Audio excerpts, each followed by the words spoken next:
ସନ୍ତାନ ବାଟ ବଟନ କରିବା ଲୋକ 2 ପର୍ବ 22 ରୁ 26 ଯାଏ।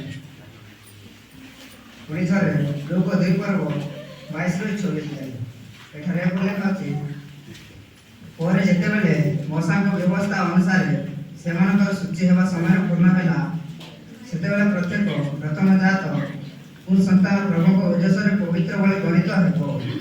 ପ୍ରଭୁଙ୍କ ବ୍ୟବସ୍ଥା ଶାସ୍ତ୍ରରେ ଲିଖିତ ଏହି ଆଜ୍ଞା ଅନୁସାରେ ସେମାନଙ୍କ ତାଙ୍କୁ ପ୍ରଭୁଙ୍କ ଉଦ୍ଦେଶ୍ୟରେ ଉତ୍ସର୍ଗ କରିବା ନିମନ୍ତେ ଓ ପ୍ରଭୁଙ୍କ ବ୍ୟବସ୍ଥା ଶାସ୍ତ୍ରରେ ଉଲ୍ଲିଖିତ ଉକ୍ତି ଅନୁସାରେ 2ଟି ଗୋରୁ ବା 2ଟି କାପ୍ତା ଛୁଆ ବଳିଦାନ କରିବା ସକାଶେ ତାହାଙ୍କୁ ଜେରୁସାଲେମକୁ ଘେନି ଗଲେ। ଆଉ ଦେଖ, ଜେରୁସାଲେମରେ ସିମେଓନ ନାମକ ଜଣେ ଧାର୍ମିକ ଭକ୍ତ ବ୍ୟକ୍ତି ଥିଲେ। ସେ ଇସ୍ରାଏଲର ସାନ୍ତ୍ୱନା ଅପେକ୍ଷା କରୁଥିଲେ। ପୁଣି ପବିତ୍ର ଆତ୍ମା ତାହାଙ୍କଠାରେ ଅଧିଷ୍ଠାନ କରିଥିଲେ।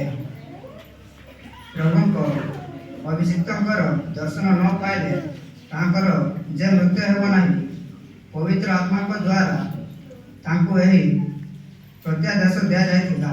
ସମସ୍ତଙ୍କୁ ଆଶୀର୍ବାଦ କର।